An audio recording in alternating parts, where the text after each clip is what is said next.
Hello everyone, my name is Oliver Blumberg. Welcome to my presentation on the music industry. So first, a little bit about me. I'm a producer, DJ, and singer who wants to enter into the music industry at some point in the future. And in my experience being all three of those things, I've noticed a lot of obscurity about the industry. No one really knows what's behind a top song or what makes someone successful. And I wanted to gain a comprehensive understanding of what it actually means to make a career out of music. So these are my essential questions. In today's digital landscape, how do emergent artists create a sustainable and profitable platform to showcase their art? And what obstacles exist along that path to success? I'm going to quickly introduce my fieldwork and experts, and I'll dive into more detail and specifics throughout this presentation. So I traveled to LA because it is a worldwide hub for the music industry, and it's rich with musical history. I went to live shows, visited museums, toured a college of music, interviewed experts, and sat in on a UCLA music industry class. These are my experts. I interviewed 2 EDM producers and DJs, a founder of a nonprofit that ran shows in the Davis area, a producer and engineer, and then 3 UCLA professors of the music industry. So yeah, to better understand where I'm coming from with those questions, we have to understand more about how music progressed to where it is today.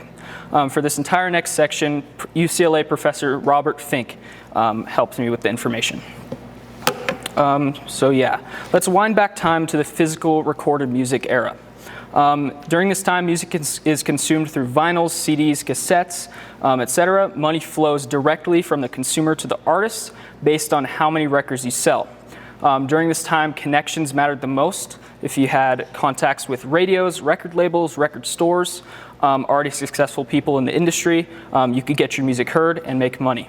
During this time as well, touring served as advertising for the physical music, and tickets were super cheap while the music was expensive. An important note, endorsing products was looked down on in the industry at this time.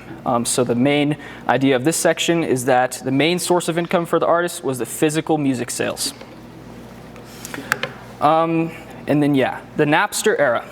When Napster was developed, it allowed people to download music entirely for free. This just completely decimated the value of recorded music. Why would you buy an entire vinyl when you can just download only the songs you like for free?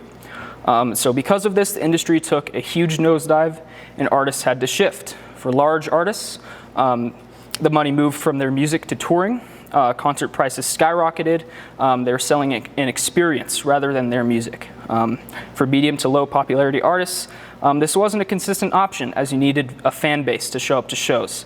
It's very expensive and high risk, and touring can be very taxing for musicians physically and emotionally. For these less popular artists who relied on selling albums, they're essentially left with near zero income.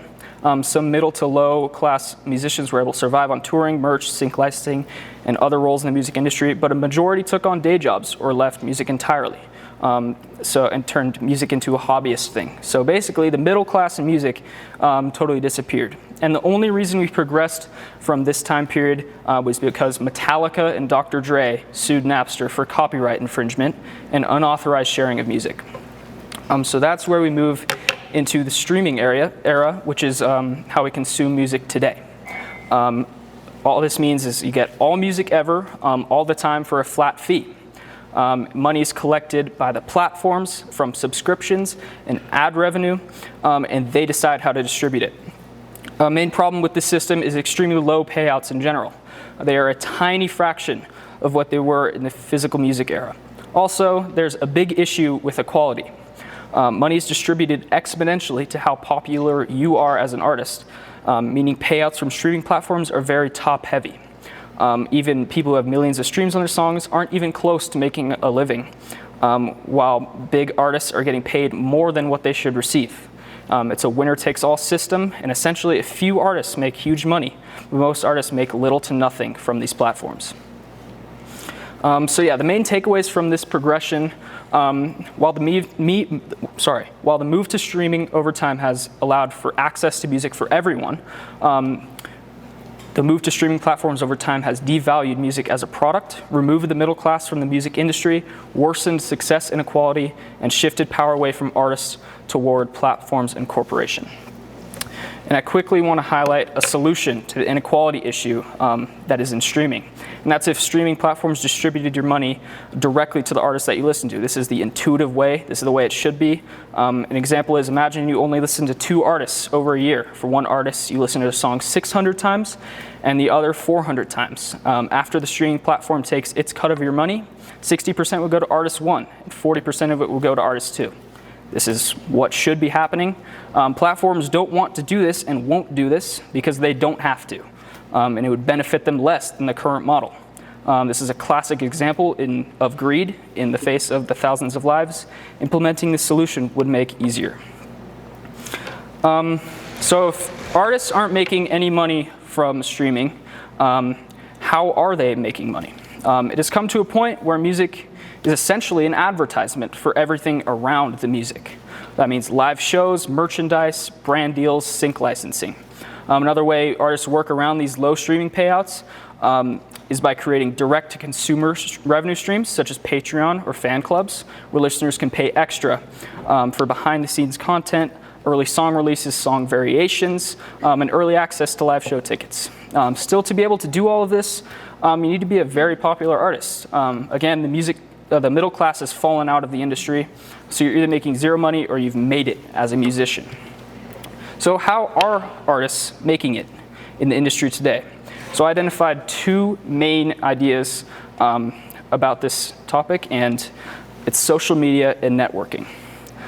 So now let's hear from one of my experts who has built his very successful career through networking and relationships.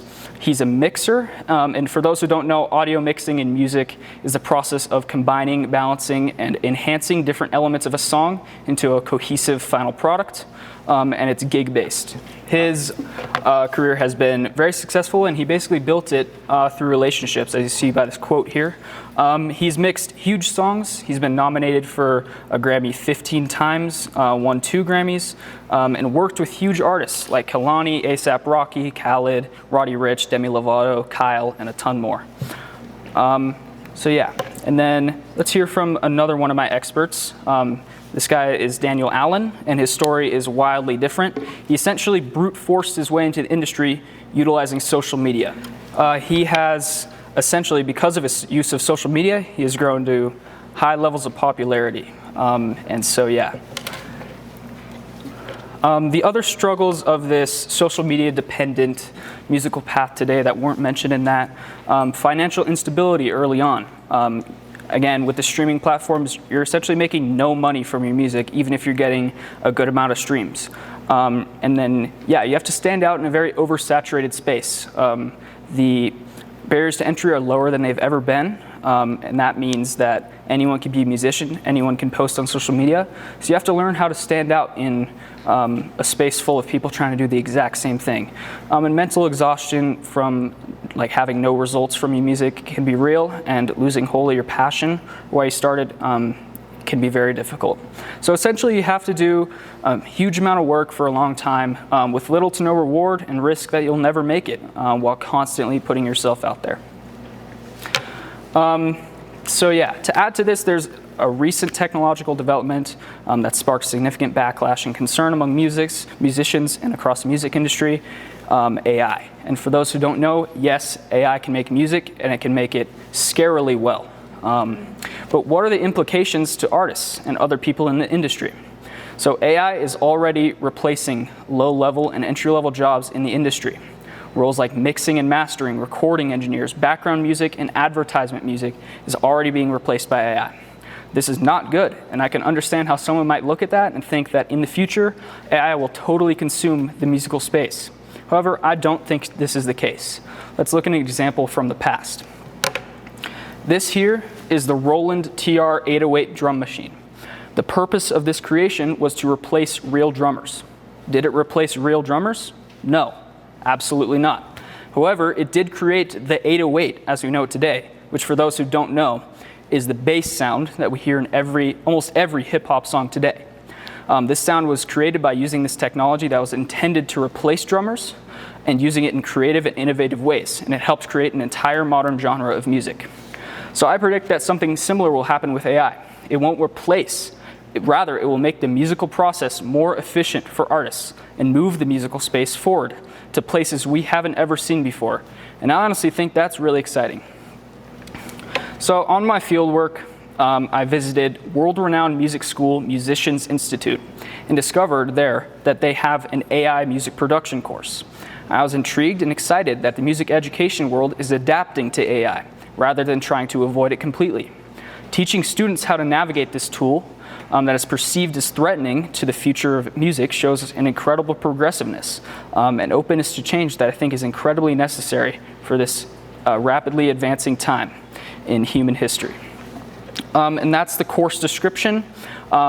This course introduces students to artificial intelligence in music production, emphasizing its role as a supplemental aid in the creative process. Students learn to integrate AI tools into digital audio workstations, explore ethical considerations, and analyze case studies that highlight the boundaries between AI assistance and human creativity. Practical exercises reinforce responsible application in mixing, sound design, and workflow development.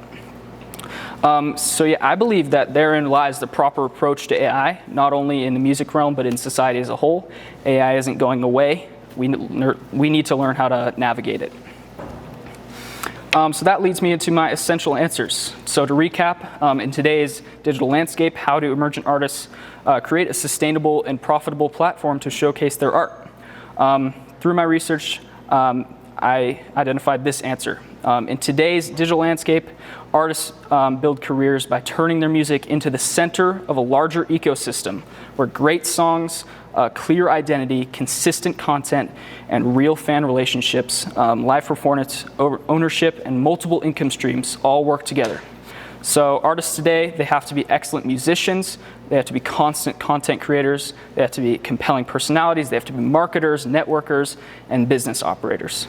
Success in the music world today comes from turning attention into community, and that into fandom, and fandom into a diversified revenue. And the obstacles that exist along this path to success are oversaturation. You have to stand out among the same people that are trying to do the same thing. The threat of artificial intelligence, extremely low and disproportionate streaming payouts, pressure to constantly create content, unstable touring economics, and the need to stand out while staying authentic. My final product will be a documentary that breaks down in more detail and depth how the music industry actually works, tracing its history, exposing its current systems and flaws, and combining my expert interviews and insight, research, and examples to reveal the full system that is the music industry. The clips I showed are going to be a huge part of my documentary, as well as interviews from my other experts, and I hope to have it done by COL. Thank you. Any questions?